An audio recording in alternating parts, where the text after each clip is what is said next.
Bienvenido a todos. Muchísimas gracias por estar acá. Hicimos ese video con mucho cariño, con mucho amor. La bienvenida para los que están hoy aquí acompañándonos. Tuvimos algunos problemas con las conexiones y demás, pero vamos a continuar.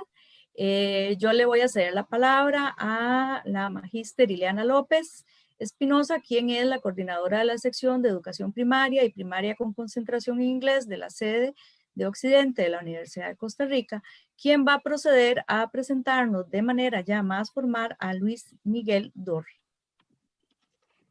Muy buenos días, tengan todos ustedes, estudiantes, profesores, Flori Camacho, que es la encargada de este TCU 669, y al doctor Luis Miguel Alvarado Dorri, quien nos acompaña hoy.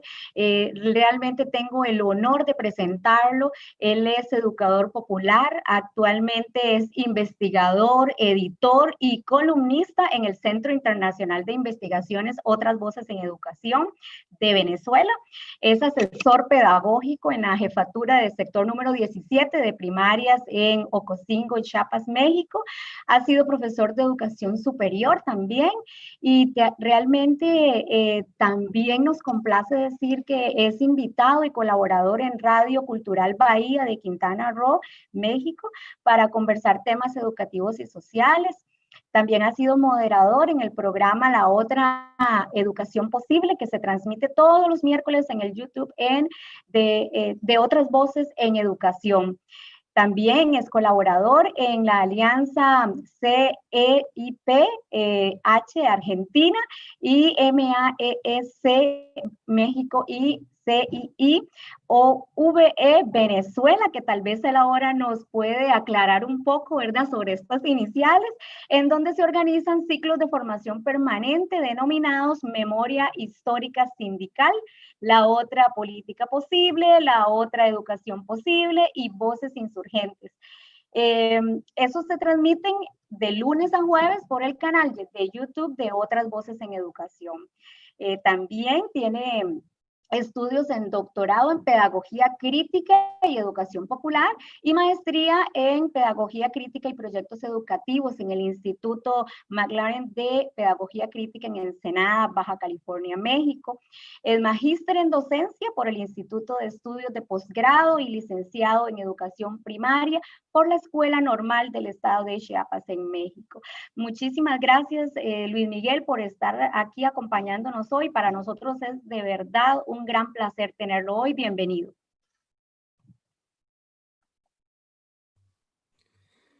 Muchas gracias, querida Flori. Muchas gracias, querida Ileana, por esta invitación a este espacio de encuentro y diálogo. A todos ustedes que están y permanecen acá, sálvese todas las cuestiones que se presentan en esta coyuntura virtualizada, ¿no? Pero como dice Flori, pues lo que pasa en vivo, pues obviamente, ¿no?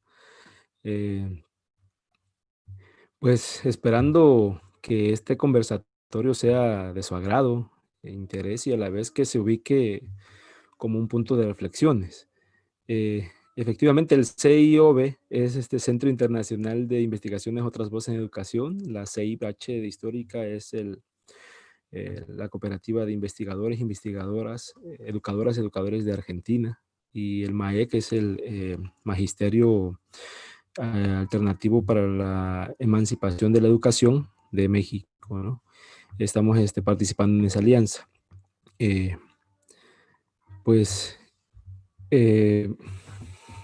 En algunas partes de mi discurso me escucharán mencionar palabras con la terminación E o ES. Y no porque sea un lenguaje, no que porque sea una moda el lenguaje inclusivo o porque incluya a las demás sexualidades. Basta de tantos adjetivos, calificaciones y divisiones, sino que desde mi lenguaje doy existencia e igualdad a toda persona para que ésta se materialice en mi praxis, contrario a lo que dicta la RAE. Pues lo que nos congrega aquí, por la invitación de Ileana y obviamente por todo el apoyo de Flori. Pues el título es Educación Inclusiva, Crisis, Pandemia y Exclusión. Bueno, pues doy inicio con un epígrafe de Leonardo Boff, que dice: la más grande crisis de la humanidad no es política, ni económica, ni ideológica, religiosa. Es una crisis de humanidad. No tratamos humanamente a los seres humanos, los maltratamos. Para comenzar, pues quisiera que reflexionemos acerca de las siguientes preguntas. ¿Cómo consideramos a la normalidad en estos tiempos tan anormales? En las expresiones como cuando regresemos a la normalidad, ¿quiere decir que nos hace anormales?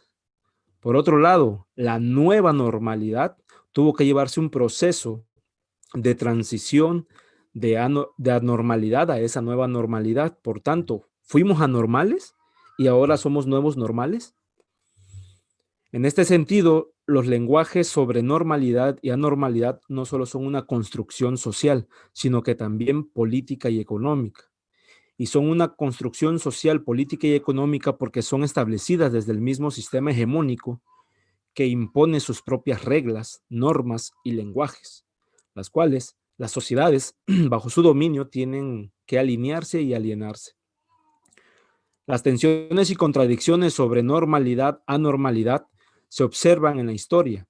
Para ello me remitiré a uno de los eventos trascendentales que marcaron la historia de nuestra América: la conquista de nuestros territorios y nuestros cuerpos. De nuestros territorios porque a partir de 1492 han venido extrayendo recursos de nuestra madre tierra con el fin de mercantilizarla y acumular capital.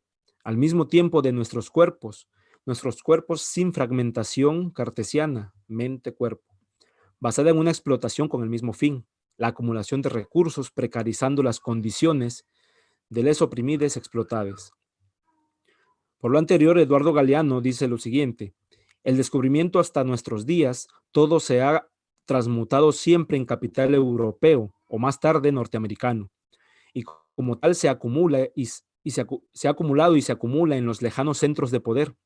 Todo, la tierra, sus frutos y sus profundidades ricas en minerales, los hombres y capacidad de trabajo y de consumo, los recursos naturales y los recursos humanos. En esa época de conquistas y desde la mirada eurocéntrica empezamos a ser vistas como anormales. Anormales porque en nuestras diferencias no encontraban parecidos a la imagen y semejanza europea. Tanto la anormalidad debía ser exterminada. Por ello y por otras razones, los españoles mataron a diestra y siniestra a les originarios natives de nuestra América. Este genocidio fue legitimado y justificado por el discurso de Ginés de Sepúlveda, 1992, sobre, cito: la justicia de la guerra contra las poblaciones indígenas es causada por, en el punto número 2, la inferioridad natural de los indígenas. Esa inferioridad era establecida a partir de las diferencias físicas, culturales, sociales, políticas, económicas y religiosas que tenían los pueblos originarios del Abya Yala. Bajo este marco y estereotipos eurocéntricos, se vienen estableciendo clasificaciones al respecto: negras y negros, amarillas y amarillos, originarias o indígenas, y lo que dista de esos estereotipos que más adelante son instaurados en los imaginarios colectivos por medio del complejo industrial cultural, se considera anormal e inferior. Los casi humanos, forma despectiva que los españoles estigmatizaban a los originarios, eran asesinades en tanto animal salvaje, debido a sus condiciones antes mencionadas, que distan del estereotipo europeo: hombre blanco, ojos claros. Esos estereotipos normalizados a posteriori y como una meta a la que hay que llegar, fueron instaurados en los imaginarios de las sociedades dominadas. En este sentido, ¿cómo llegar a ser normales? O bien, ¿cómo llegar a ser humano? Acá me quiero detener un poco para reflexionar que la discapacidad no dista mucho de las condiciones que tenían y siguen teniendo les originarios desde las miradas eurocéntricas y ahora norteamericana. es decir, llegar a la meta de la normalidad o bien ser lo más humano posible. Humano en el sentido físico-biológico, como menciona Yarza, Sosa y Pérez. Cito, instaurar la normalidad como modo de reconquista de la humanidad perdida, no en el sentido de la complejidad del ser humano, biológico, social, político, económico, ético, crítico, tecnológico, espiritual y afectual. De manera que la discapacidad se encuentra en esas tensiones y contradicciones de la normalidad a normalidad, fincada en estereotipos de la lógica de mercado, es decir, de producción y económica. En este marco y esta perspectiva mercantilicista estereotipada, la discapacidad es situada en la anormalidad. Por tanto, esa anormalidad debe ser normalizada lo más o totalmente posible. En el aspecto económico, las personas con discapacidad eran vistas en principio como improductivas, que únicamente generaban gastos a las sociedades y a los estados, aunque todavía esos imaginarios persisten en la actualidad en muchas sociedades. Improductivas en el sentido de no poder realizar los trabajos de una persona normal, entrecomillado. Por tanto, fueron aisladas de estos menesteres. Ante esto, Mara Danell se interroga sobre, ¿podríamos inferir que la idea de discapacidad está asociada a la invalidez laboral? Al parecer, así viene siendo. Posteriormente, como entes mercantilizados, con el ideal de normalizarles, con base en la atención sociosanitaria educativa y de rehabilitación, en palabras de la misma autora. En este sentido, señalo a los programas televisivos, como por ejemplo Teletón, originados de empresas privadas que, cerca de apoyar a todas las comunidades con discapacidades, anteponen sus intereses financieros para evadir impuestos y así donar caritativamente dineros para la construcción de centros de rehabilitaciones. Estos programas terminan siendo similares, en palabras de Rojas Campos, a los circos, escenarios de exhibición de las rarezas humanas, muy populares en el siglo antepasado.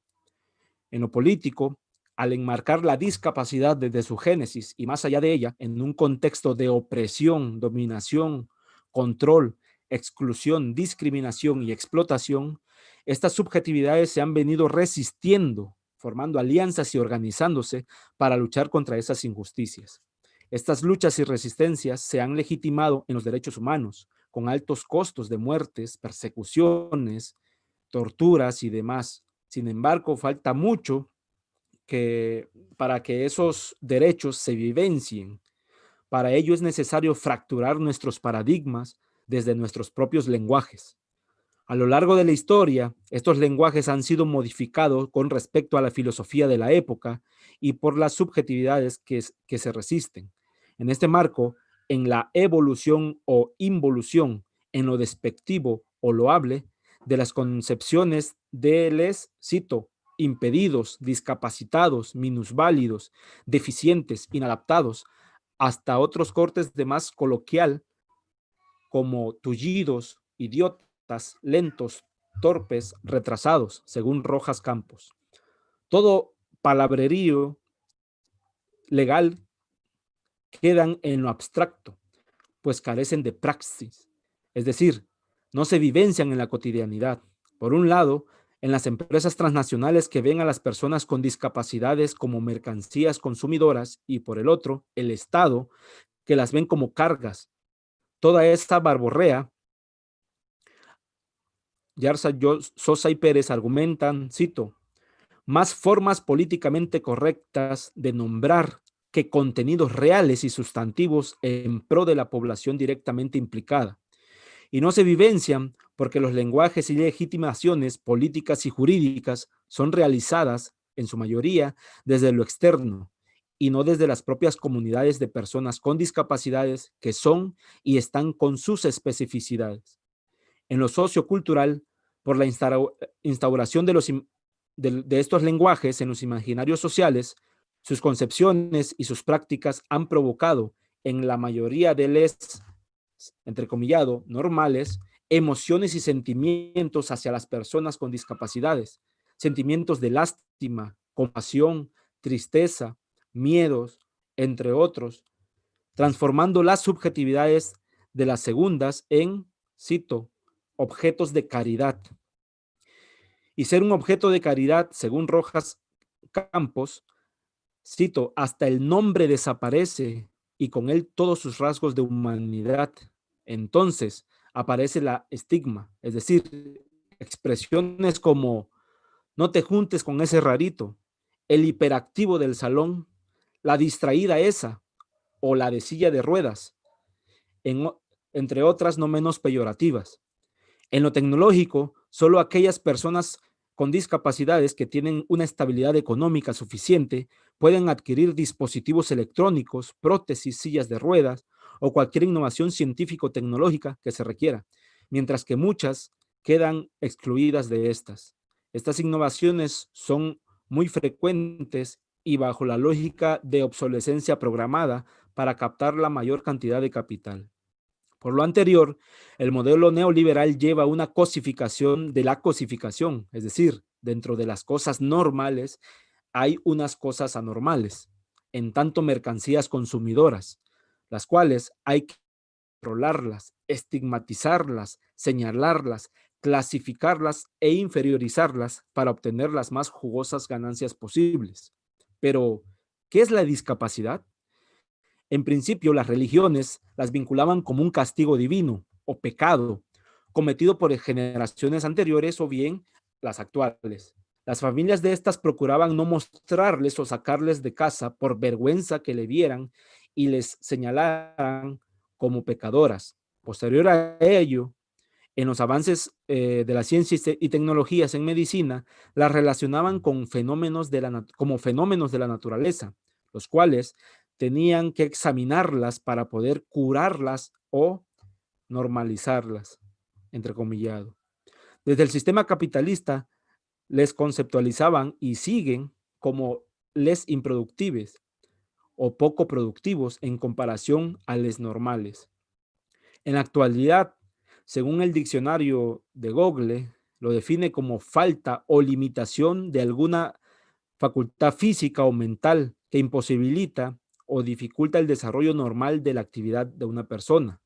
Mientras que la OMS, cito, discapacidad es un término general que abarca las las deficiencias, las limitaciones de la actividad y las restricciones de la participación. Por otro lado, la CNDH en México, en su texto titulado La Convención de los Derechos de las Personas con Discapacidad y su protocolo facultativo, en el inciso E del preámbulo, emanados de la misma ONU, dicta lo siguiente: la discapacidad es un concepto que evoluciona y que resulta de la interacción entre las personas con deficiencias y las barreras debidas a la actitud y al entorno que evitan su participación plena y efectiva en la sociedad, en igualdad de condiciones con las demás. Contrarias a estas concepciones, Yarza, Sosa y Pérez refieren una deconstrucción de la conceptualización emanada por los grupos de poder que clasifican y estigmatizan a cada uno.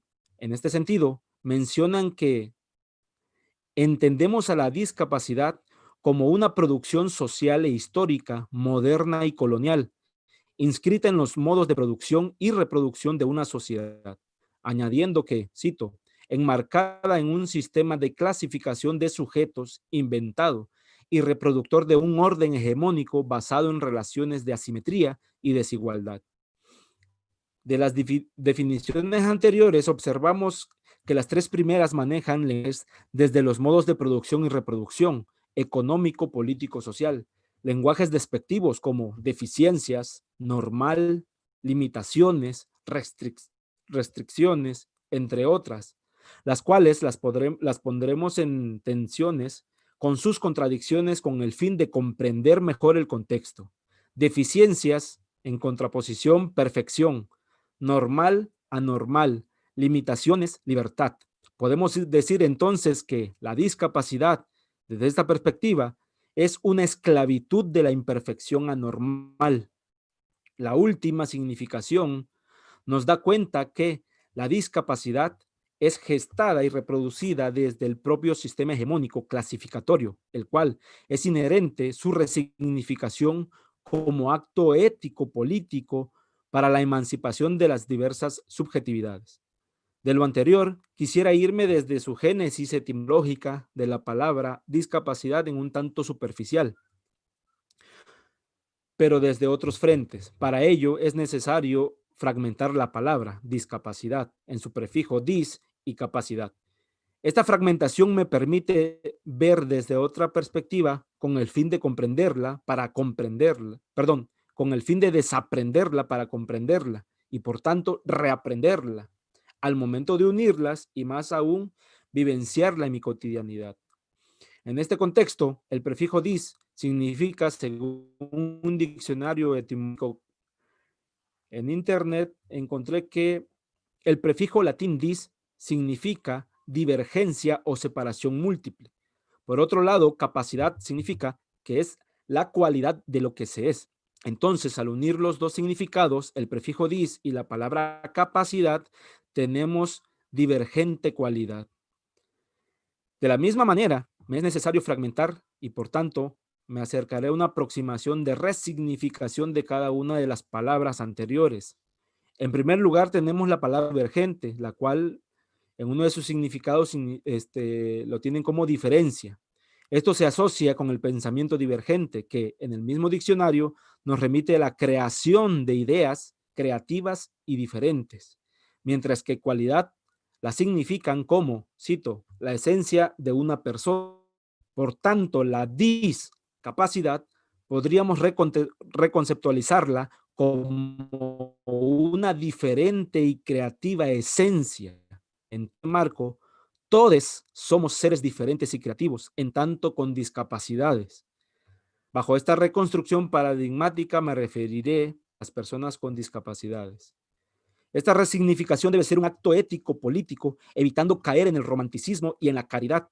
Por el contrario, posicionarnos todos en la rabia y rebeldía misma que provoca la discriminación, exclusión y estigmatización originada desde el sistema asimétrico neoliberal, el cual establece la normalidad anormalidad en los imaginarios sociales impregnados de una violencia simbólica.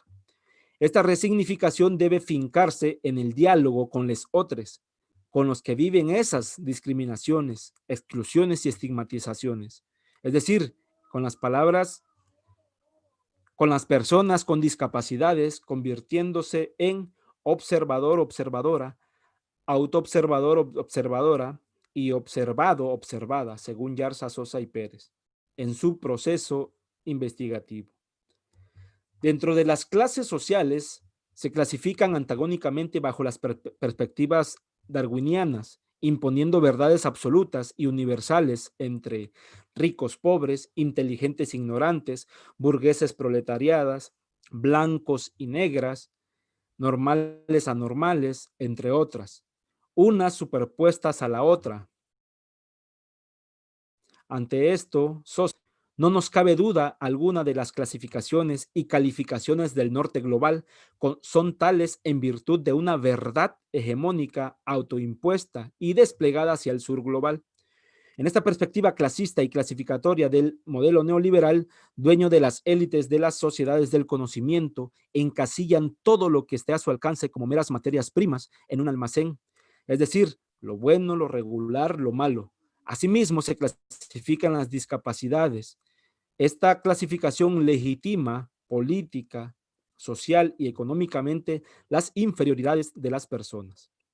Estas clasificaciones han originado nuevos lenguajes del cómo llamar a los espacios escolares, en donde se ha pretendido, más que educar, a rehabilitar o, entrecomillado, normalizar a las personas con discapacidades, que han, en el supuesto, evolucionado para hacerlas menos despectivas. Tenemos entonces en primera instancia, los centros para enfermos mentales, la educación especial, las escuelas con necesidades educativas especiales, ahora educación inclusiva. En este sentido, yo te incluyo o te integro porque tienes una discapacidad, o porque eres mujer, o porque eres originaria, o porque eres negra. y eso satisface mi conciencia o más bien mi ego. Es decir, se ve a la inclusión como medio para un fin. El fin sería satisfacer mi conciencia o mi ego. Por el contrario, la inclusión debe ser un fin en sí misma y no un medio con características excluyentes y clasificatorias. En otros términos, la inclusión como forma de vida en el conocimiento y reconocimiento de lesotres. Ante esto, Freire menciona que la asunción de nosotros mismos no significa la exclusión de los otros. En la otredad del no yo, la que me hace ir el radicalismo de mi yo. De manera que te incluyo porque tú eres yo y yo eres tú. Y juntos construimos un nosotros. De modo similar, la educación no debe adjetivarse como exclusiva, o sea, educación inclusiva. Las dos debieran ser verbos, educar e incluir, y debieran ser verbos en tanto acción y existencia, y a la vez dialécticas, porque al momento de incluir educo y al momento de educar incluyo.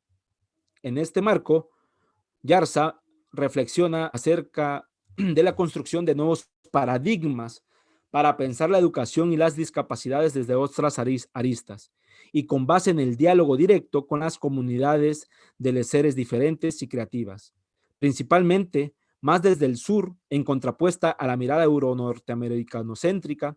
Ante él se verá que, cito, pongan en su puesto las narrativas anglocéntricas y visibilicen otras génesis, tensiones, trayectorias intelectuales, categorías, entramados, constelaciones conceptuales y luchas ético-políticas. Esto nos dirige entonces a una praxis verdadera y no a una reproducción social excluyente y a una repetición de teorías construida desde lo exógeno. En efecto, para la construcción de esos otros paradigmas es inherente tomar en cuenta, a mi perspectiva, lo categórico, ya que pueden ser ya que pueden ser más u otros. Uno, dejar de repetir teorías establecidas y empezar a cuestionarlas. Dos, ver, sentir y pensar a les diferentes y creativas, no como objetos para las investigaciones, sino como lo que son, sujetas y sujetos, ciudadanas y ciudadanos, seres humanos que sienten, piensan y son desde sus diversidades.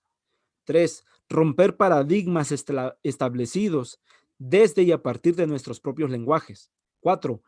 El diálogo como principal aspecto en las investigaciones. Y 5. La sistematización de experiencias para la construcción de saberes emergidos desde el contexto y desde los sujetos. Por lo anterior, Pérez menciona que ser sujeto de la investigación, estar en el proceso investigativo y actuar desde su lugar de enunciación implica sentir una constante relación con lo investigado. Por tanto, desde las universidades, organizaciones sociales y desde los estudiantes en materia, insisto, es un compromiso ético-político la deconstrucción. Ahora bien, ¿cómo se ve la discapacidad en la actual coyuntura? Este tema no se ve. No vemos. Para Fanon, los condenados de la tierra eran los pobres campesinos africanos. Tema hegemónico como los condenados de las condenadas de los condenados de la tierra. Civilizados de las invisibilizadas de las invisibilizadas. Estas crisis y exclusiones ya existían antes de la pandemia, solo que esta la vino a desnudar y a exponenciarlas. En este contexto de sobrevivencia, ser pobre es riesgoso para sobrevivir. Más aún, ser pobre y desempleada. Peor si se es pobre, desempleada y migrante. Se agrava más si se es pobre, desempleada, migrante y mujer. Y se sobrevive en una constante inseguridad social, política, económica y de salud si se es pobre, desempleada, migrante, mujer y etiquetada con alguna discapacidad. En este sentido, Existen constantes, cito, violaciones de mujeres con discapacidad que se quedan en el silencio, según Rojas Campos.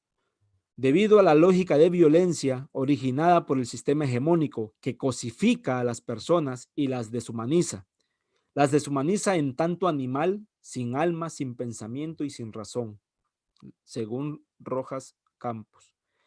Esta deshumanización o bien crisis de humanidad, en palabras de Leonardo Boff, es originada, a mi perspectiva, por diversos aspectos. En primer lugar, por la lobotomía, en donde Leonardo Boff la conceptualiza como una persona que perdió la capacidad de sentir, no siente el dolor del otro. En segundo, por la racionalidad instrumental formada, es decir, vivir con base a medios fines, según Horkheimer. Uso a las personas, medios, con base a mis intereses personales, fines, y cuando éstas ya no me sirven, las desecho como meros objetos. En este marco, la mayoría de las empresas han usado a las comunidades con discapacidades para crear ONGs y así captar el mayor capital posible en las donaciones para luego evadir impuestos. Mientras que los gobiernos, para captar y destinar recursos para estas comunidades que, cerca de apoyarles, distan por la corrupción establecida en los desvíos de estos recursos, o bien en las reducciones presupuestales. En tercer lugar, ver como enemigos a lesotres, en donde cada persona, según Giorgio Torres, vive obcecado con la búsqueda del interés propio y en constante competencia y comparación con otros, entre otros aspectos no menos importantes. De manera que la deshumanización se va gestando a través de la formación y desarrollo de subjetividades neoliberales, educadas de manera formal, no formal e informal, bajo los intereses del mismo modelo neoliberal asimétrico. Hemos venido develando e insistiendo a lo largo del confinamiento pandémico que gran parte de los estudiantes de todos los niveles han quedado fuera de las estrategias y modalidades que han tomado los gobiernos en América Latina y en el mundo para llevar a cabo este proceso educativo. En este contexto, de los 137 millones de estudiantes solo en América Latina, según el informe de la UNICEF denominada Educación en Pausa, publicada el pasado 9 de noviembre, fueron desterritorializados de sus escuelas y territorializados en sus hogares. Creemos que solo la mitad, es decir, 68.5 millones de ellos, cuentan con las posibilidades de una educación a distancia, llámese visitada, televisada o radiodifundida, aunque ésta se haya convertido en una neoeducación bancaria. De lo anterior, el otro grupo de 68.5 millones de estudiantes quedaron excluidos por ser y estar precarizadas por un sistema desigual e injusto y en donde las sociedades hemos sido cómplices y hemos sido cómplices por la formación de la lobotomía antes mencionada, construido desde las cosmovisiones y bajo los intereses del modelo neoliberal. Dentro de estas sociedades vulneradas y precarizadas, cito, incluidos las niñas, los indígenas, niños y niñas con discapacidad, refugiados, inmigrantes que viven en zonas rurales, según la UNICEF, encontramos hogares, en la mayoría de los casos, porque muchos no cuentan ni siquiera con ello. Todos esos hogares sin electricidad, sin acceso a internet o señal telefónica, sin dineros para pagar los servicios de datos que se requieren para la conectividad, desempleados, desempleadas y con hambre. Hogares que prefieren salir ante la peligrosidad del contagio y prefieren salir porque aseveran que es mejor morir por causas del COVID que morir o ver morir a les suyes lentamente de hambre. Las del primer grupo tienen la fortuna de poder solventar los gastos que requiere la educación a distancia, sea la modalidad que sea, ya que tienen dineros para pagar esos servicios, los cuales se toma como indicios de una nueva modalidad de privatización de los sistemas educativos.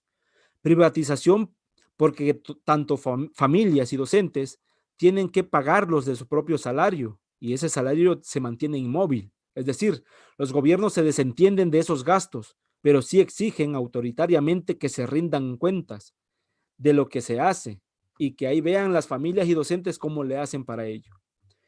Esta rendición de cuentas las acomodan en los discursos en donde dictan que todo marcha bien, el aprendizaje en casa va marchando muy bien, aunque esta solo sea una captación de grandes informaciones que distan de ser aprendizajes.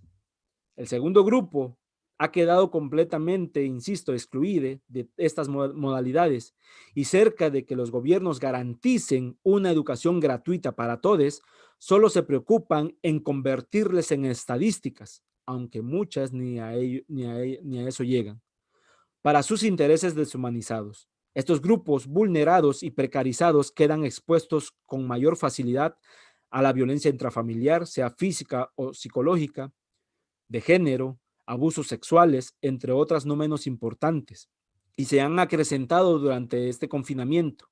Lo anterior, según el mismo informe de la UNICEF, es debido a, cito, mayores niveles de estrés entre los padres y cuidadores. En el mismo informe, la UNICEF tiene mayor preocupación en que los estudiantes de secundaria, cito, caerán por debajo del nivel mínimo de competencia en lectura. En este sentido, se le pide leer a las niñas en tanto repetir palabras, oraciones y frases en el menor tiempo posible. No se preocupa para que éstes lean su realidad y las condiciones de injusticias en las que se vive, en las que viven muchas sociedades, más las personas con discapacidad. Por otro lado, y en estas circunstancias pandémicas, las personas con discapacidad siguen presentando mayores dificultades, las cuales han venido en aumento. Y han venido en aumento porque la mayoría no hemos hablado de ellas. Por decirlo de otro modo, las hemos invisibilizado. Hemos hablado de los grupos de personas excluidas, en condiciones de pobreza, sin conectividad, sin paquetes de datos, sin dispositivos de una nueva neoprivatización de los sistemas educativos, de una explotación de los cuerpos por el teletrabajo o la teleeducación, con respecto al exceso de tareas que les dejan a los estudiantes. Hemos hablado del extractivismo de la madre tierra, entre otras, las cuales sabemos que son muy importantes de velarlas. Sin embargo, no hemos hablado ni hemos pensado de las personas con discapacidad. Creo inherente que las pedagogías críticas y educaciones populares no solo las visibilicen, sino que también tengan el compromiso ético, político, revolucionario para la construcción de propuestas educativas no segregadas o segregadoras o paralelas a esta, sino que pensadas desde las propias diversidades. La educación a distancia, sea esta virtualizada, televisada o radiodifundida, no fueron creadas para las personas con discapacidad. Por ejemplo, en México, en la estrategia Aprende en Casa 1, bajo el manejo virtual en la plataforma de Google, solo eran dirigidas a personas con conectividad a Internet, con dispositivos inteligentes y sin discapacidades, excluyendo totalmente a todas las personas con discapacidades. En el Aprende en Casa 2, titulado así la estrategia, que todavía transcurre en este ciclo escolar, esta se basa en la transmisión de contenidos educativos a través de la televisión, por decirlo de otro modo, televisada. Las autoridades educativas de la Secretaría de Educación Pública volvieron a excluir a las personas con discapacidades. Sin embargo, por presiones sindicales y sociales, al menos pudieron integrar a una persona que interpreta el lenguaje de señas. Pero, ¿qué sucede con las demás? Vuelven a quedar excluidas, pero dichas autoridades se jactan de ser inclusivos únicamente por incluir a la intérprete del lenguaje de señas. En otras latitudes, que aproximadamente queda entre Costa Rica y México, en Honduras, Cristian Murillo, del Centro de Atención Progreseño a la Discapacidad, aseveró fuertemente contra el gobierno de Juan Orlando Hernández, diciendo que las personas con discapacidad no son prioridad en esta crisis humanitaria y nunca han sido para el gobierno de Juan Orlando Hernández, añadiendo, cito, porque miserablemente solo se destinan menos de 25 centavos de dólar al año por cada persona con discapacidad. La pandemia entonces vino a hacer visible lo invisible y a acrecentar lo que ya existía. Y lo que estaba, eran esos olvidos, eran esas invisibilizaciones, exclusiones, discriminaciones, injusticias, violencias y demás. En este sentido, muchas familias sacrificaron las atenciones y educaciones de sus hijos por quedarse sin trabajo y por tanto sin ingresos. Lo poco que ganan o se tiene les ha servido para malalimentarse, perdón, no por culpa del COVID, sino por culpa de un sistema de explotación que genera grandes asimetrías. Para continuar, quisiera contarles una vivencia en este a un mes del confinamiento. Nosotros nos confinamos el 25 de marzo y para el 27 de abril escribí un texto llamado Las nuevas cárceles, y en ese texto, un artículo, menciono lo siguiente. Un día mi hijo de 4 años, de nombre Luis Alejandro, me pide subirme a su resbaladilla, deslizadero o rampa, que le compramos hace un par de años. Mi respuesta fue, no, porque estoy muy grande y muy pesado, y al subirme puedo quebrarla. Él empezó a caminar pensando en qué jugar. Se vuelve a dirigir a mí y me pregunta, papá, ¿puedes subirte a mi triciclo? Tú te subes al rojo y yo en el azul. Y mi respuesta fue la misma, la puedo quebrar. Ante esto, Luis Alejandro empezó a caminar y pensar. Su aseveración fue contundente, diciendo, creo que necesitamos otro niño o otra niña para que juguemos. Y le contesté, pero yo juego contigo. Sí, pero no puedes hacer lo que yo hago. En consecuencia, asevero entonces de la importancia que tiene la escuela como espacio de coexistencia con los otros, de socialización, de convivir, es decir, de vivir con otros. A este proceso, Rubén Reynoso afirma que, cito, el cerebro es el único organismo que se termina de desarrollar producto de la interacción social. Hay un fenómeno biológico llamado neotenia. En este sentido, investigaciones del historiador Yuval Noah Harari menciona que este hecho fue causado por la evolución humana de aproximadamente 2.5 millones de años, en donde la crianza y la educación de las niñas no solo estaba en manos de la madre o el padre, sino que era necesario el apoyo de la familia y otros miembros del grupo.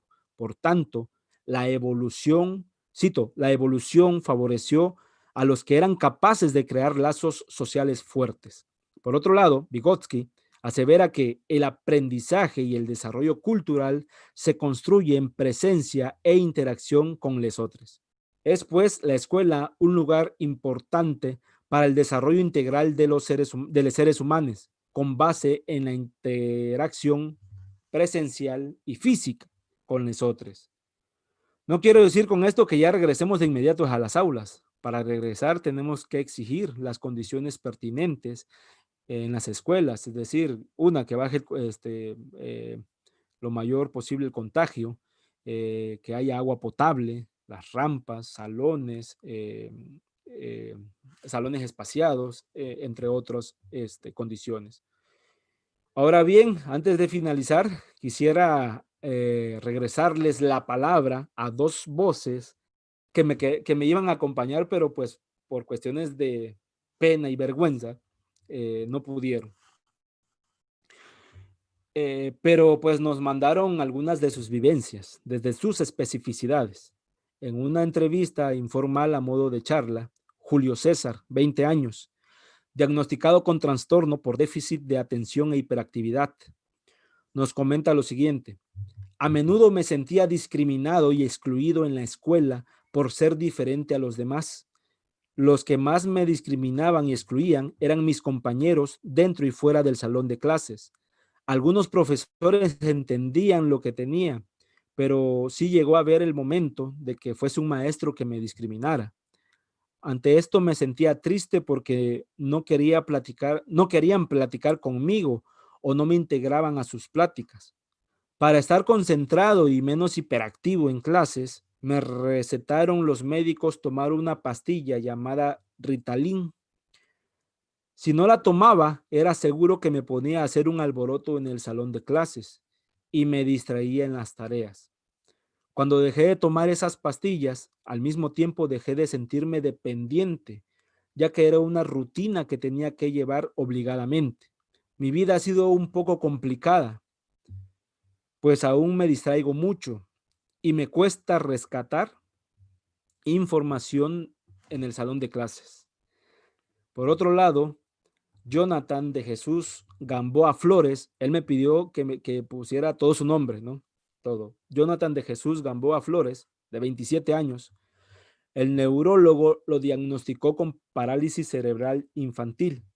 Nos comenta que me sentí muchas veces excluido y discriminado en la escuela porque en los distintos niveles siempre había algún compañero, estudiante o un docente que no me aceptaba. Me sentía muy mal porque a la hora de formar equipos no me tomaban en cuenta. Ahora ya hemos sido tomados en cuenta en diferentes actividades escolares, deportivas y laborales. En este tiempo de confinamiento nos cuidamos quedándonos en casa, pero me he sentido un poco desesperado por no poder salir a dar una vuelta a la casa de mi abuelita.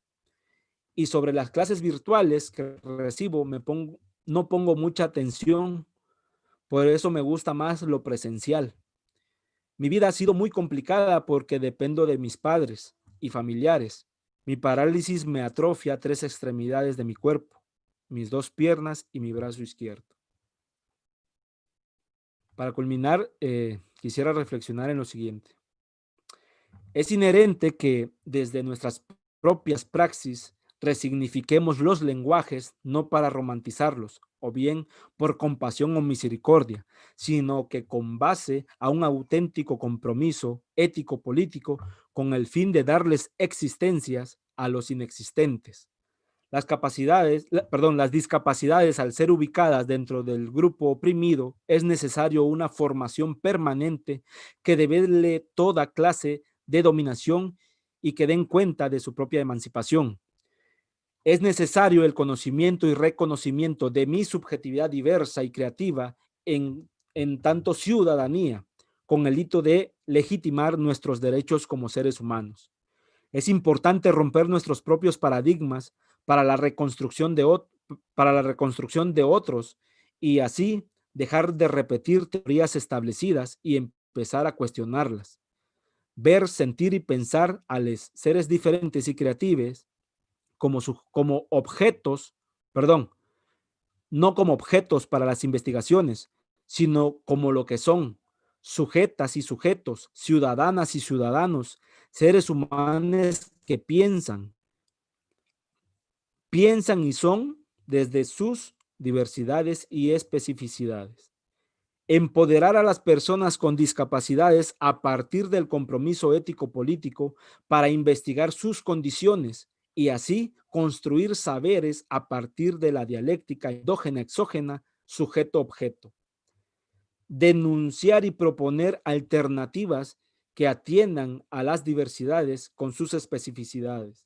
Las personas con discapacidades deben tomar sus vidas bajo sus propias manos y luchar en favor de la construcción de políticas públicas y de sus propios procesos educativos, dejando por un lado el adultocentrismo y por el otro el infantilismo. Regresémosle sus voces y que ellos luchen por ello, que ellos nos digan cuán excluidas, discriminadas, estigmatizadas han sido a lo largo de y más en la actual coyuntura pandémica. Yo puedo venir aquí a decirles desde fuera y con estadísticas eso. Sin embargo, acto ético político debemos escucharles. Debemos entonces hacer un conversatorio con ellos, con ellas, por ellas, desde ellas y para ellas. Desde las pedagogías críticas y educaciones populares, en palabras de Freire, con una legítima rabia, comprometernos con las personas con discapacidades para visibilizarlas, construir espacios donde den cuenta de lo que por mucho tiempo se han callado, Asimismo, construir propuestas surgidas desde los contextos y desde los sujetos y sujetas. Muchas gracias a todos por ser, por estar y por permanecer pendiente de sus reflexiones con el fin de que aprendamos juntos. Gracias. Muy bien, Luis Miguel, excelente. Muchísimas gracias por esos aportes. Coincidimos totalmente con usted desde la coordinación del TCU 669, atención a la diversidad. En el marco de una educación inclusiva, eso es lo que queremos y lo que fomentamos en aquellos estudiantes que forman parte de este TCU y llegan a las comunidades a transformarlas mediante la praxis, la acción, porque necesitamos que esas barreras que existen en la sociedad y que no le permiten a las personas la participación y el aprendizaje de manera equitativa, nosotros somos los llamados a eliminarlas, a romperlas. Y sabemos que la educación inclusiva y de calidad no es una opción, es un derecho. Vamos entonces a pasar a la sección de consultas, de comentarios. Ya tengo aquí una pregunta de la compañera de la magíster Laura Gamboa y es la siguiente. Luis, ¿cuál es su criterio en relación a la actitud docente en la atención de estudiantes con necesidades educativas especiales? ¿Qué consejos nos daría para realizar abordajes pedagógicos exitosos en época pandémica? Más bien son dos.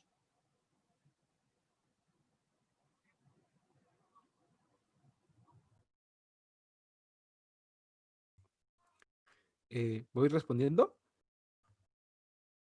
Sí, claro que sí, Ok. todo eso ya lo... No, la actitud docente, bueno, mi criterio es, Julio César fue mi estudiante de quinto grado hace 10 años y fui un docente ignorante, estúpido, porque violenté a esa subjetividad, pero por mi ignorancia, porque no sabía cómo manejarla. No sabía que desde su especificidad y su propia resistencia, él quería ser únicamente. Entonces, creo que la formación, eso conlleva a una formación docente y hay que revisar entonces los perfiles de egresos o los contenidos desde las instancias o institutos que forman docentes en este aspecto. Por un lado, ¿no? El otro, los abordajes pedagógicos exitosos, ok. Bueno, hay varias, ¿no? Que se han venido algunos teóricos mencionando, por ejemplo, la pedagogía de la mirada, ¿no? O sea, ahorita no nos podemos tocar, no nos podemos oler, no nos podemos sentir, pero sí nos podemos ver a través de esta pantalla, ¿no? Entonces, la pedagogía de la mirada creo que hay que construirla y construirla desde el sentir al otro, ¿no? No nada más veo aquí a Flori sentada en su oficina y listo, no, sino que la tengo que sentir, ¿no? La tengo que sentir, ¿no? A eso vamos a ir en contra de esa lobotomía que decía Leonardo Boff en uno de sus discursos, ¿no? Entonces, y nos vamos obviamente humanizando. Por supuesto, ahora la parte humana es esencial. Tenemos otra consulta de la magíster Ileana López. Hablando, nos dice ella, del compromiso ético, social y político de los gobiernos. Me gustaría saber si sabe de algunas acciones que estos han realizado a lo largo de la pandemia.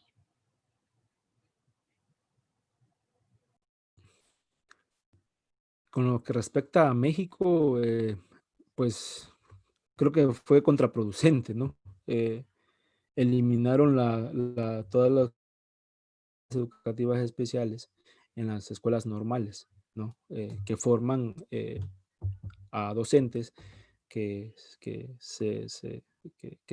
son expertices en esta materia, ¿no? Entonces, al eliminarlas, creo que sabemos entonces cuáles los objetivos y no tanto de inclusión, o sea, sino de lo contrario, la exclusión misma.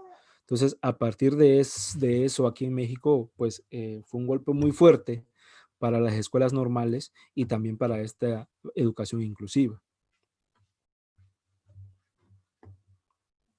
De ahí para el real no hay nada más, ¿no? O sea, vemos, por ejemplo, las televisiones de día, noche, televisadas, contenidos, y lo único que hicieron es poner en un cuadrito aquí una persona que pues maneja el lenguaje de señas, ¿no? Pero, por ejemplo, las personas que tienen discapacidad visual, las personas que tienen paraplegias, etcétera. Entonces, eso pues no hay, ¿no? Y lo más grotesco que se ve es una persona ahí sin playera, con cuadros en el abdomen, haciendo ejercicios. Entonces, mi pregunta es, ¿cómo se sentirá ese parapléjico, ¿no? Al ver a esa persona de que, pues, oye, yo no lo puedo hacer, ¿no? Entonces, creo que no han hecho mucho. Al contrario, ¿no? Los han discriminado más. Ujú. Muchas gracias, Gracias, Ilia. Gracias, Laura, Laura. Ujú. por tus preguntas. Tenemos aquí también a Kaylin Arguedas, una estudiante, que nos dice qué consejos nos daría para abordar desde la casa, bueno, el ser inclusivos. Voy a leer tal como lo coloca: niños cercanos a ser inclusivos, aceptar y respetar a los demás.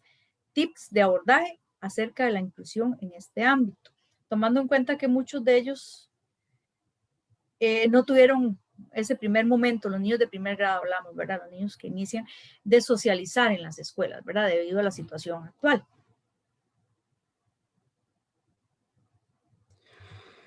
Uf, es difícil, ¿no? Pero yo creo que mm, nosotros como adultos quitarnos ese adultocentrismo, ¿no? O sea, de que el niño no puede, de que el niño es incapaz, ¿no? Creo que a partir de quitarnos ese paradigma adultocentrista de que nosotros podemos hacer todo lo que ellos, entonces le quitamos su subjetividad. Entonces hay que regresarle esa subjetividad, hay que regresarle esas voces en primera instancia. En segundo, yo lo viví con mi hijo, la desterritorialización que él llevó a cabo cuando entró a preescolar, tuvo 2 semanas de llorar, de ponerse triste, porque se quedaba en la escuela, ¿no? Posterior a ello, pues ya se fue adaptando y le fue gustando. Ahora que me lo vuelvan a regresar en casa ahorita, le es difícil jugar con los demás. Ayer apenas vino su primito, pues que obviamente están en confinamiento, y pues se permitió la interrelación con ellos y él juega solo, ¿no? Entonces, ¿cómo estando desde las primeras infancias? Porque no hay eso, no hay esa socialización, ¿no? Y como lo dijo Vygotsky, todo proceso educativo se basa en ese convivir con los demás. Entonces, yo creo que ahí nos dan pautas de cómo vivir con el otro y con la otra, ¿no? Aunque sea un niño, una niña, ¿no? O sea, quitemos ese de que, ay, porque es niño no sabe, al contrario, sabe mucho. Sí, es cierto lo que dice Luis Miguel, y para ahondar un poquito en la respuesta que él nos da, yo le digo a Kaylin que los tips o recetas pues tal cuales no existen, ¿verdad? Cada situación, cada abordaje que se haga en una escuela, en la casa, va a depender de las características particulares de ese estudiante, de esa persona, de ese niño en condición de discapacidad. Por eso nosotros, el proyecto de trabajo comunal universitario, le cuento, Luis, que trabajamos, y a los, ¿verdad?, que están por acá también, dentro del mismo proyecto, 3 aspectos importantes, que es el abordaje pedagógico en las escuelas, precisamente lo que pregunta la compañera Kaylin, y cómo hacerlo y de qué manera, basados en los lineamientos, obviamente, que nos da el Ministerio de Educación Pública. Trabajamos lo que es el lenguaje de señas costarricenses, un poco, ¿verdad?, aproximaciones a la LESCO. Y se trabaja con los estudiantes del tercer ciclo y el ciclo diversificado vocacional que se egresan de estos colegios, y entonces se les ofrecen algunos talleres, sobre todo para el desarrollo de esas habilidades personales y de las habilidades blandas que falta tanto en esta sociedad actual, que es ahí donde diría yo, no sé si coinciden conmigo, que estamos fallando. En el momento en que nosotros como personas tengamos nuestras habilidades blandas desarrolladas, la empatía, la tolerancia, el respeto hacia los demás, dejaríamos de hablar y de hacer esas etiquetas, ¿verdad?, de inclusión, porque ya de un hecho por un hecho estaríamos viendo a los demás con los mismos deberes, derechos, responsabilidades, sin, ¿verdad?, que prive ninguna situación aparte o especial, como a veces, ¿verdad?, se pierden en tanto lenguaje y en tanto, yo siempre he dicho, en Costa Rica siento que hemos avanzado bastante, hay mucho todavía, muchísimo camino que recorrer, muchísimo nos falta sin embargo, por los esfuerzos sí se han ido gestando. Y yo le digo a los estudiantes, eso va a depender de usted, la transformación, el cambio lo vamos a hacer, lo vamos a generar desde las aulas como docentes. Por eso debemos estar bien preparados para afrontar cualquier situación. Y esta de la inclusión educativa es una más a la que vamos a enfrentarnos en las instituciones y en cualquier contexto en el que nos encontremos, ¿verdad? No solo en un ámbito educativo o escolar propiamente. Alguna otra persona, si gusta, pueden también participar directamente, activan micrófono, hacen su consulta, su comentario.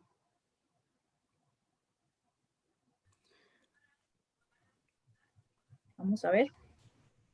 Bueno, a mí me gustaría hacer como una consulta. Claro.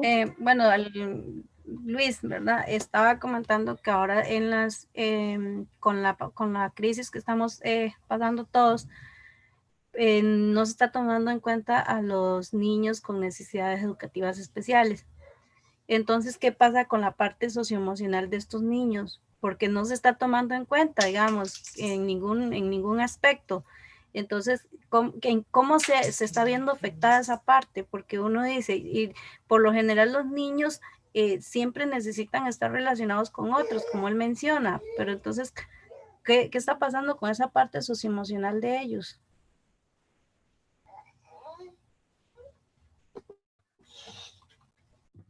Bueno, aunar un poquito más lo que dice Flor y vincularlo con lo que dice Magali, ¿fue? ¿O quién? Sí, ¿verdad? Sí, Sí, Magali. sí. Magali. Los programas que obviamente se establecen desde lo oficial, se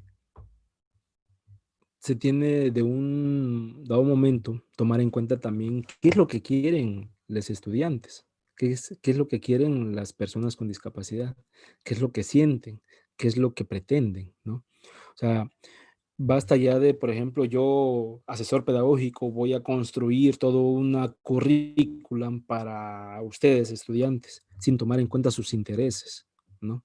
Sin tomar en cuenta sus aportaciones, sin tomar en cuenta de que eso se tiene que construir, según Freire, con toda la comunidad educativa, incluyendo hasta las cocineras, los cocineros, los asistentes de plantel o de intendencia, etcétera, ¿no? Ahora, en el sentido de qué está pasando con lo socioemocional, yo lo veo con mi hijo, ¿no? O sea, ayer vino su primo y él, yo quiero jugar aquí, no quiero estar con él, ¿no?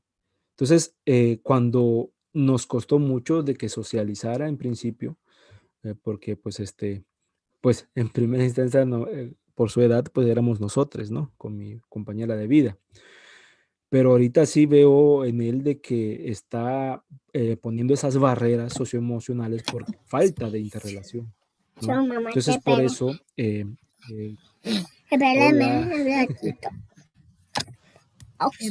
Perdón, aquí tienen el micrófono activado, Mariana, creo que son dos.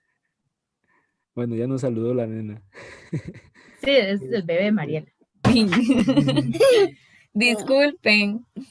Nada que disculpar.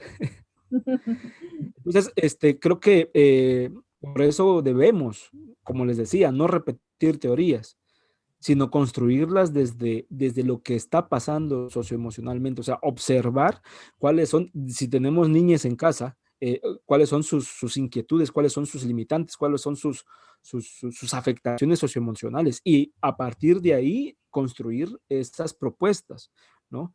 O sea, llámese de que, como dice Flori, que no tenga alguna etiqueta de discapacidad, porque es niña, es joven, es niña, ¿no? Y pues un niño, ¿qué es lo que quiere, no? Pues jugar, ¿no? Ese es Sí, a ahí partir del teníamos juego. uno. Creo que a partir del juego empezar a construir todas estas cuestiones socioafectivas, socioemocionales, ¿no? Obviamente no se puede tal vez juntarnos ahorita, ¿no? Pero ir desde esa perspectiva, esta otredad o esta empatía o esa alteridad, ¿no? Con nosotros. Muy bien. También tenemos aquí una consulta de Kevin Chavarría, alemán, que es un estudiante también. Dice así, me llamó mucho la atención que mencionaras que la situación actual, el COVID, ha vuelto más burocrático y sistemático el sistema educativo.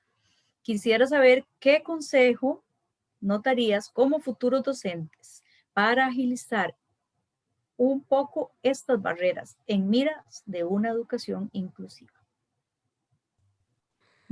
Kevin, si yo fuera el secretario de Educación Pública en México, quitaría toda burocratización, ¿no? Pero pues desafortunadamente ellos viven de eso, de esas estadísticas, porque viven de esas estadísticas porque tienen que rendir cuenta a corporaciones internacionales por todas las cuestiones de beneficios que se tienen. Entonces, desafortunadamente, y tras esta virtualidad, estamos siendo explotadas, porque estamos siendo explotados y explotadas porque esa burocratización la hacemos fuera de ese horario escolar. O sea, ¿y a qué horas vemos a nuestras familias? ¿A qué horas vemos a nuestras hijas? ¿No? Entonces, y a veces dormimos 3, 4 horas diarias, ya con las ojeras hasta acá, ¿y por qué? Por entregar y rendir cuentas. Pero si yo fuera secretario de Educación en México, adiós burocratización, ¿no? Adiós papeleo. Entonces, pues creo que en primera instancia, así como nos exigen, tenemos que exigir también nosotros, ¿no? Mejores condiciones, pagos de datos, pagos de internet, o sea, ¿por qué lo voy a sacar de mi salario, no? ¿Ah? O sea, qué bonito de que, pues ahí está el Zoom, ahí está el internet, sí, pero ¿quién lo paga, pues? ¿No? Y así vámonos a familias. Por ejemplo, aquí en Chiapas, en la capital Tuxtla Gutiérrez, una familia que vive en la periferia de la ciudad de la capital, ¿no? Llámese la ideología de la capital, que todo es bonito, en comillados, pues no tienen tele y tienen 3, 4 hijos. Entonces, ¿cómo llevan el proceso educativo? O hay familias que tienen un dispositivo, una computadora o un teléfono, y esas familias tienen 3, 4 hijos en diferentes grados. Entonces, ¿a qué hora se van a conectar para eso? ¿No? Entonces, esa parte hay que exigirlas, porque pues si nos exigen rendir cuentas, pues entonces exijamos también todo eso, ¿no? Sí, Gracias por la pregunta. si yo fuera presidente también, presidente. Yo tengo una Bueno, consulta. ya le doy la palabra, Crisel, un segundito. Okay. Ya le doy la palabra. Muchas gracias, Crisel. Voy a hacer nada más un comentario que tengo acá y luego le doy a Crisel para que haga su consulta. Nos dice la compañera Ileana López, ¿están los sistemas educativos preparados para abordar personas con discapacidad? En este contexto pandémico, hemos vivenciado que los profesores en general han tenido dificultades para abordar a los que no tienen discapacidad, por lo que es desde la empatía y el compromiso ético de la persona docente que debemos realizar acciones didácticas que incluyan a todos los miembros de la clase. Y le anoto ahí, es decir, el diseño universal del aprendizaje. Ese es un comentario que nos tiene la compañera Elena muy pertinente. Crisel. Bueno, buenos días. Antes de hacer mi consulta, quería como resaltar dos cosas que mencionó que la verdad me hicieron reflexionar muchísimo. Y es sobre lo que mencionó al inicio, sobre la Teletón y todas esas entidades y actividades que se realizan. Realmente yo nunca lo había analizado de esta manera, pero la forma en la que se ha abordado esto por años es completamente exhibicionista. No hay como, o sea, utiliza la lástima como principal herramienta para obtener un beneficio. Entonces, es algo que de verdad agradezco porque no había analizado nunca. Y lo de desaprender para aprender, o sea, realmente hay que cambiar por completo la perspectiva en la que hemos aprendido la inclusión durante años, porque, por ejemplo, en la escuela se mencionaba que integración, ni siquiera inclusión, hablaban primero de integración, luego ahora mencionan inclusión, entonces es digo como, para nosotros que somos de generaciones más jóvenes ha sido difícil, ahora personas adultos mayores o personas de mayor edad es completamente difícil como adaptarse a ese concepto, entonces de verdad tenemos que desaprender todo eso para de verdad enfocarnos en lo que es verdaderamente la inclusión. Entonces, bueno, esos eran mis comentarios. Y en cuanto a mi pregunta, es más bien relacionada a los padres de familia, porque ¿cómo puede abordar uno a los padres de familia con estos temas? Porque realmente o sea, ya se sabe que tenemos que hacer un trabajo de aula con los estudiantes, con los profesores, pero ¿qué pasa si los estudiantes llegan a casa y todo esto se cae abajo porque el problema realmente son los padres de familia? O sea, por ejemplo, recordaba en una de las reuniones que teníamos en el TCU que hablábamos de discapacidad intelectual y yo me preguntaba, ¿cómo le digo a un padre que su hijo tiene discapacidad intelectual sin que suene algo muy fuerte para él o se pueda sentir ofendido, por ejemplo? Porque realmente ya ni siquiera tenemos la comodidad de usar los términos correctos sin sentir miedo de que un padre de familia se pueda ofender. Entonces, ¿cómo aconsejaría tal vez o de qué manera abordar a los padres de familia que realmente son pues la primera crianza y los que nos pueden ayudar más en todo el proceso?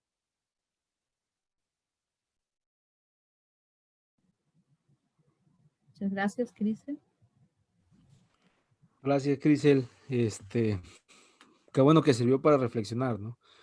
Obviamente, si te pones a pensar o si te pones a recordar cómo pasa, por ejemplo, una persona en silla de ruedas y hasta te ponen una música de fondo, ¿no? O sea, esa es para sensibilizarte y vayas y deposites, ¿no? O sea, juegan también con nuestras emociones.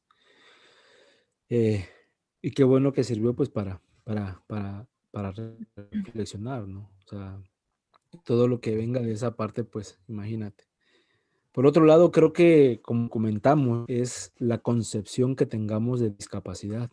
O sea, si nosotros le decimos al padre de familia, ¿sabe qué? Su hijo está, pum, y lo empezamos a clasificar, ¿no? Y sabemos que socialmente es eso, es anormal, esa normalidad, ¿no? Esa discapacidad es algo que se tiene que erradicar, ¿no? O que se tiene que esconder. Jonathan, ¿no? Su familia lo ha apoyado muchísimo, muchísimo, muchísimo, lo ha apoyado. Y pero no existen otras familias que no los apoyan. Existen otras familias que porque tiene síndrome Down no la sacan ni siquiera de casa, porque les da vergüenza que la gente lo vea. ¿Sí me explico? Entonces es esa concepción y a partir de ahí se debe de trabajar con las familias. Es decir, de que la diversidad de las personas no los hace inferiores, al contrario, tampoco los hace especiales, porque especiales somos todos, todes, ¿no? O sea, los hace una persona con su especificidad. Por ejemplo, yo hablo de mi color negra de mi piel, ¿no? No te puedo hablar yo desde lo blanco. Te puedo hablar desde lo blanco porque viví en un mundo de blancos, discriminado por mi color de piel y discriminado desde mi propia familia a veces, ¿no? Entonces, pero es esa ideología de superioridad de otras subjetividades, ¿no? Entonces creo que romper esos paradigmas nosotros mismos, primero, para que posterior podamos nosotros incidir en la construcción de esos nuevos otros paradigmas en las familias y en las sociedades en sí. No sé si logré responderte, Crisel. Gracias. Muchas gracias. Y también recordemos que cuando como antes lo decíamos, el educador es un observador innato, un autodidacta, una persona proactiva, creativa, capaz de resolver las situaciones a las que se va a enfrentar en su entorno y volverlas fortalezas. Y de ahí pues entonces la vocación nuestra, como lo apuntaba antes la compañera Ileana López, de estar en una institución y enfrentar lo que ahí vamos a tener que tomar en nuestras manos y transformarlo en cosas positivas. Y hay que trabajar con la familia y con la comunidad y muchas veces con nuestros mismos compañeros docentes que tampoco tienen esa apertura para aceptar a los demás y tienen una serie de prejuicios y de estigmas ahí que también ellos tienen que superar. O sea, vamos a encontrar obstáculos, claro que sí, y hay que superarlos. Tenemos aquí un comentario de María, que nos dice que leyendo una noticia que menciona que los efectos de la pandemia en la educación se extenderán por años y que se deben vincular ciertas asignaturas para abarcar un mayor número de contenidos en un menor tiempo, una vez que se retome la presencialidad, hace que me surja, dice, una duda, ¿verdad? Con el número de personas, voy a correr lo que es un poquito extenso, con discapacidad.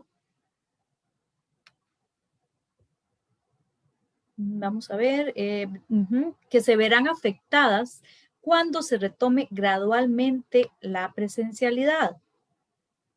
Quiero decir que según lo que dice la noticia y el sistema educativo, nos están dando a entender que van a ser los estudiantes los que se adapten a un proceso acelerado para abarcar temas en el menor tiempo posible y no el sistema educativo a ellos, dejando de lado las consecuencias que vivieron o viven ellos y sus familias dentro de la alerta sanitaria, como si fuese algo sin importancia o algo que se deba simplemente ignorar.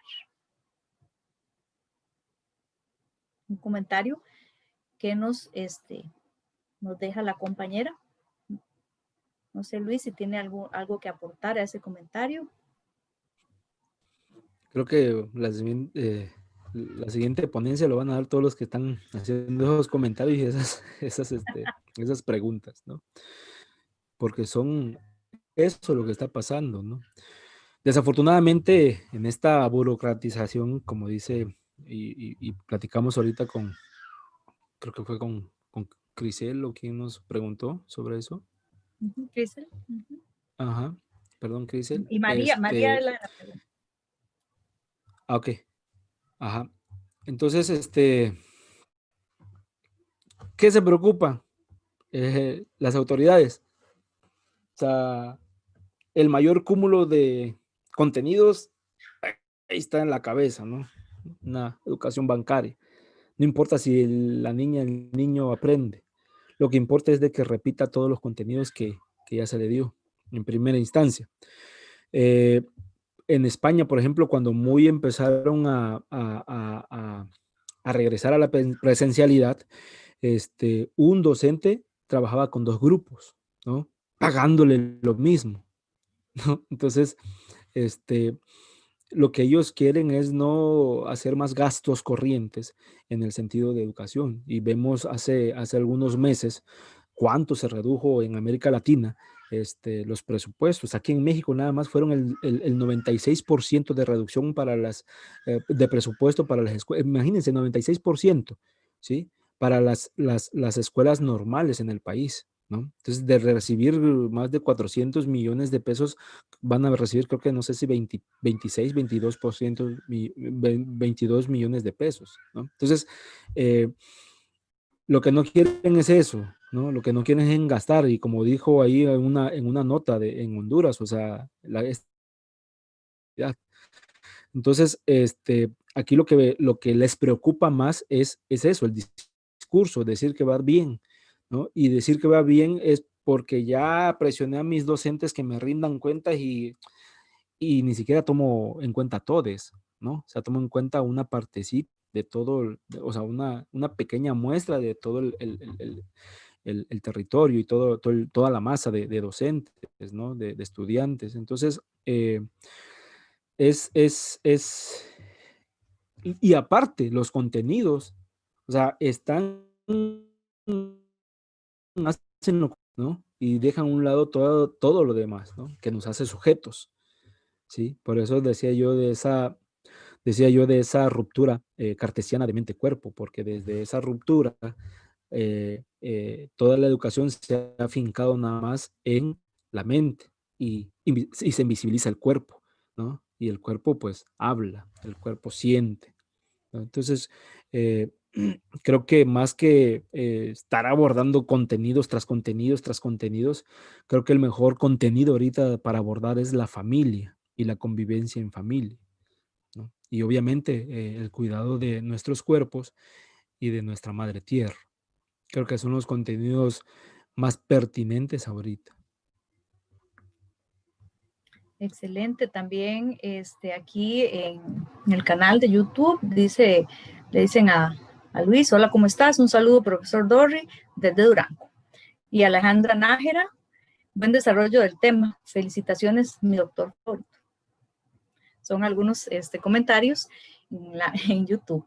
Y tenemos también aquí algo de la magíster Saide Alfaro Sánchez, que creo que sí se ha retomado, pero lo voy a leer para que lo tomemos en cuenta también. Dice, es importante ir preparando a las niñas y los niños para el próximo año lectivo, debido a que aún no hay un fin del confinamiento.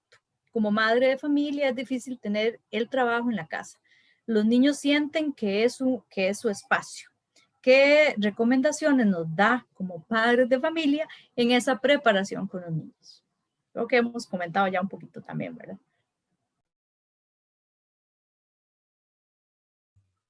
Pues imagínense, estamos pues abarcando espacios que no eran, y los estamos haciendo espacios. Yo aquí estoy en el cuarto de mi hijo, al lado tengo su mesa donde hace tareas y enfrente tengo todos sus juguetes y aquí al lado mío tengo su cama, ¿no?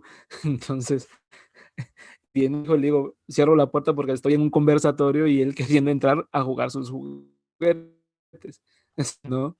Eh, Creo que, pues,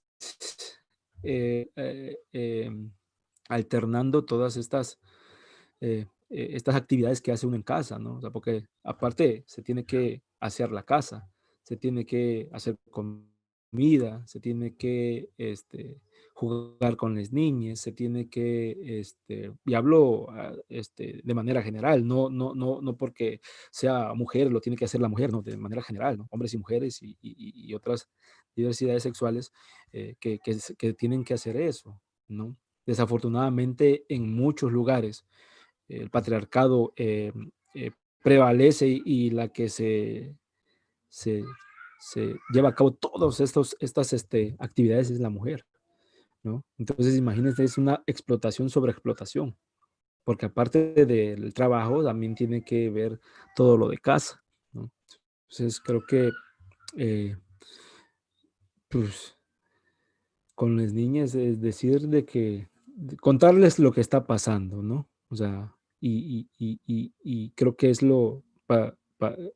iniciar con esas verdades para que ellos y ellas vayan comprendiendo, ¿no? Lo que está sucediendo y que esto que está sucediendo no es de que es así porque es así, no, porque también tuvo un origen, ¿no? Porque ese origen está también por el tanto extractivismo de nuestra madre tierra y por ello, pues, han surgido virus y tras virus y tras virus porque hemos estado en lugares donde todavía no se están y pues, y comer lo que no comíamos y entonces, creo que contarles la verdad, ¿no? O sea, o las verdades, porque no hay una sola. Muy bien, también tenemos aquí a Melissa Brenes que dice los gobiernos y las escuelas deberían desarrollar el diálogo con los padres y madres sobre el diseño y la aplicación de las prácticas escolares inclusivas. También, ¿verdad? Muy importante, muy importante. Bueno, siento que como les digo, desde lo que se hacen los mayores esfuerzos, pero no solo los gobiernos y las escuelas, que sí, por supuesto, son importantes. Yo siempre creo en el educador, en el maestro, en el docente, en el que está en el aula. Y repito que es el que hace el cambio, la transformación, la verdadera praxis social. Somos nosotros los llamados a generar esas acciones. ¿Que vamos a tener dificultades? Sí, Que vamos a encontrar tropiezos también, pero eso no nos debe detener. Creo que ha sido pues muy provechoso este conversatorio. Me ha gustado mucho, estoy muy contenta por la participación, por la asistencia, por Luis que nos acompañó. No sé si la compañera Ileana López quisiera, antes de que cerremos la actividad, que ya, ¿verdad? Estamos un poquito después del tiempo estipulado, pero creo que fue muy provechoso, no importara, nos pasamos un poquito. Compañera Ileana. Antes de que cierren, No, sí, claro. quisiera yo, lo que decías, Flori, lo podemos encontrar, yo creo que ya lo vimos, y si, no, y si ya lo vimos, podemos verlo otra vez, la película Estrellas en la Tierra, ¿no? Como un maestro en medio de todas las políticas públicas, educativas, etcétera, hizo la diferencia en su salón de clases y con un niño disléxico, ¿no? Etiquetado así. Entonces yo creo que a partir de allí podamos verla otra vez, pero ya con otra mirada, y a partir de ahí incidir en nuestra práctica docente, y que esa práctica docente sea tan coherente con lo que decimos y hacemos. Gracias. Muy cierto. Sí, no me queda más que agradecer a Luis Miguel por esta mañana de reflexión, porque fue una propuesta, fue un conversatorio bastante importante, no solamente para los estudiantes de este TCU, sino para nosotros también, porque llegamos a confirmar muchas de las opiniones y de los criterios que teníamos acá en Costa Rica, que vemos que son muy similares a México. Entonces creo que nos llamó mucho a la reflexión algunos aspectos que tomó en cuenta. Por lo tanto, pues estoy muy satisfecha, ¿verdad?, con el conversatorio. Agradecerle infinitamente su participación, Luis Miguel. Gracias por la disponibilidad de venir a acercarse a esta institución que bueno, aquí tratamos de hacer lo mejor que se pueda en este contexto pandémico. Entonces, un saludo, un abrazo de verdad hasta México, a todos los colaboradores de un grupo de conferencistas que hay por allá en México que tratan de reflexionar y siempre están con miras a la calidad de la educación en diferentes contextos. Muchísimas gracias a los estudiantes que nos acompañaron hoy. Creo que ha sido una mañana bastante importante para ustedes como futuros docentes. Y bueno, nosotros también nos llevamos un poco de esta reflexión para nuestras casas. Entonces, agradecerles a los compañeros de la sección de educación primaria que también están aquí apoyando nuestro proyecto, ¿verdad?, de TCU. Y una vez más, Luis Miguel, muchísimas gracias por su compañía y por esa reflexión que nos tuvo hoy.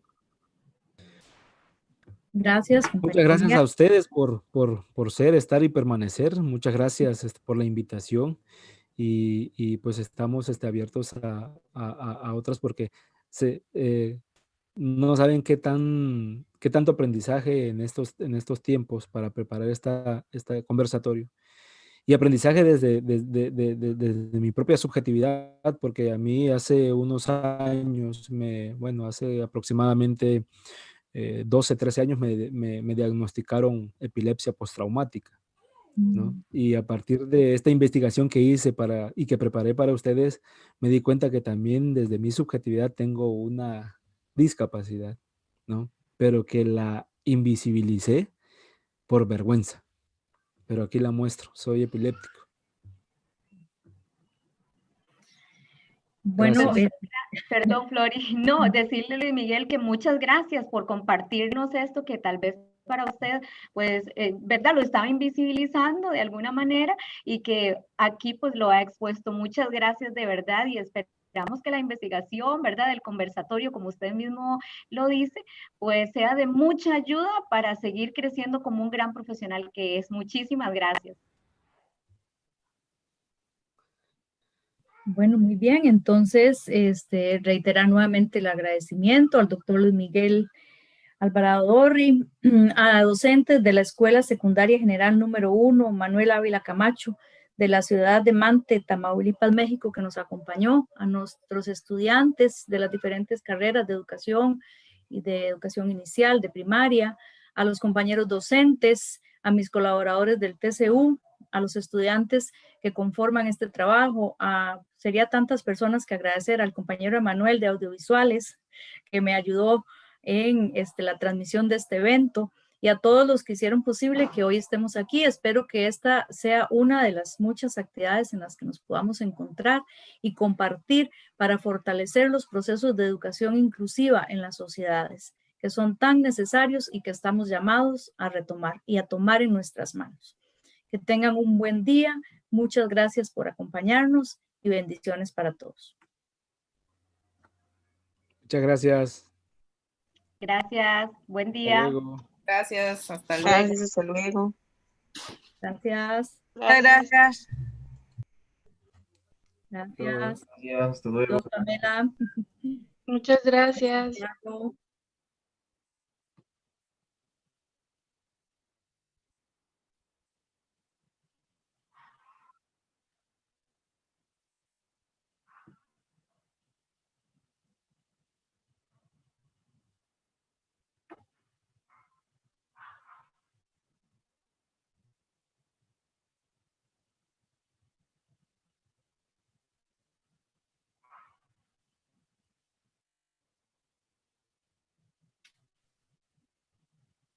Bueno, Flori, nos vemos si Dios quiere. Nos vemos.